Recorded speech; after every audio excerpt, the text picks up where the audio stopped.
Most people today are totally unaware that America declared war on Islam 200 years ago. In the 18th century, Muslim pirates were terrorizing the Mediterranean and the North Atlantic. In my previous video, The Lie of the White Slave Trade, I mentioned the Barbary slave trade and how Muslims captured and enslaved 1.5 million Europeans. The Muslim pirates I'm talking about here are the same people. They attacked ships and held the crews for ransom. The hostages were subjected to barbaric treatment and wrote letters home begging the government and family to pay whatever the captors demanded. These Muslim pirates represented Islamic nations of Tripoli, Tunis, Morocco, and Algiers, collectively referred to as the Barbary Coast, and were a big threat to America. Before the Revolutionary War, U.S. merchant ships were protected by Great Britain. When the U.S. declared independence and entered war, the U.S. ships were protected by France. When the war was won, the U.S. had to protect their own ships, which is why we have the U.S. Navy. In 1784,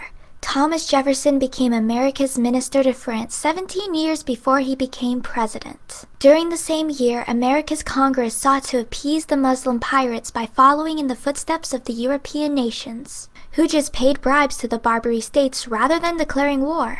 In 1785, Algerian pirates captured American ships and demanded $60,000 in ransom. Keep in mind that back then, that was a lot of money. Thomas Jefferson opposed to any further payments and instead asked Congress to form a coalition of allied nations, who together could force the Islamic states into peace. The cucked Congress instead decided to pay the ransom. In 1786, Thomas Jefferson and John Adams met with Tripoli's ambassador to Great Britain to ask why they had the right to attack American ships and enslave American citizens. This ambassador told them that Islam was founded on the laws of their prophet, that it was written in their Quran that all nations who don't acknowledge their authority were sinners, that it was their right and duty to make war upon them wherever they could be found, and to make slaves of all they could and take as prisoners, and that every Muslim who should be slain in battle was sure to go to paradise. Despite the violence on non-Muslim nations, as well as the objections of many notable American leaders, including George Washington, who warned that caving in was both wrong and could only further embolden the enemy. For the following 15 years, the American government paid the Muslims millions of dollars for the safe passage of American ships, or the return of American hostages. The ransom payments cost over 20% of America's annual revenue in the year 1800. This disgusted Thomas Jefferson. Shortly after becoming the third president of America in 1801, the Pasha of Tripoli demanded to be paid $225,000 plus $25,000 a year. Jefferson pretty much told the Pasha to fuck right off, and the Pasha responded by cutting down the flagpole at the American consulate, which was a declaration of war. Thus, Morocco and Algiers followed suit. Jefferson raised the naval force to counter the Islamic terrorism. The Americans taught the Muslims of the Barbary Coast a lesson that they will never forget. Congress authorized Jefferson to empower U.S. ships to seize all vessels and goods of the Pasha of Tripoli and to cause to be done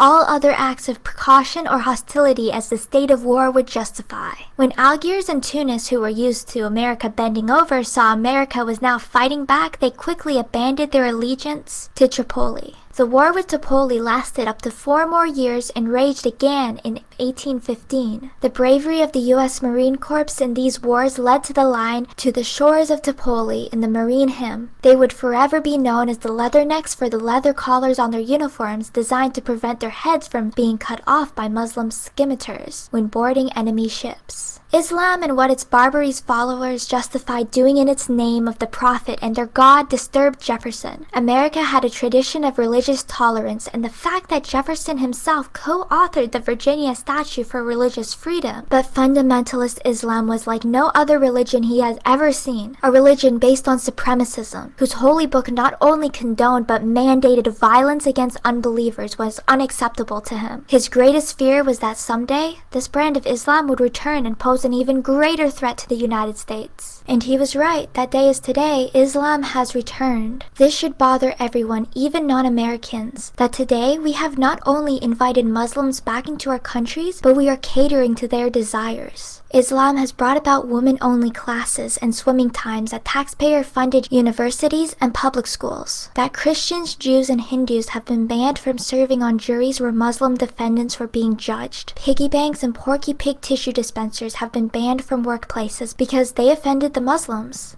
Ice cream has been discontinued at certain Burger King locations because the picture on the wrapper looks too similar to the Arabic script for Allah. Public schools had pork banned, and Muslim-related shit is always in the news. It's death by 1,000 cuts, or inch by inch as some refer to it. And most people have no idea that this battle has been waged every day not only in America at the moment, but also in Europe, Australia, and other first world nations. By not fighting back, and not insisting that the Muslims adapt to our own culture, we are cutting our own throats with a politically correct knife, and helping to further the Islamic agenda. They want to turn our society into an Islamic society. That is their agenda. Some liberal watching this is probably thinking to himself, I wonder if an Islamic society would be bad. After all, Christianity is so bigoted. Well, let's look at the statistics to get a taste at how an Islamic society operates. Muslim societies have the highest rape scales in the world. Muslim countries are known to punish rape victims as adulterers. Under Islamic law, rape can only be proven if the rapist confesses, or if there are 4 male witnesses. Human trafficking is a huge problem in Islamic countries and is even legally practiced in some. Muslims predominantly practice female genital mutilation. Over 76% of women in the Ivory Coast have undergone the procedure. 49% of women in Benin,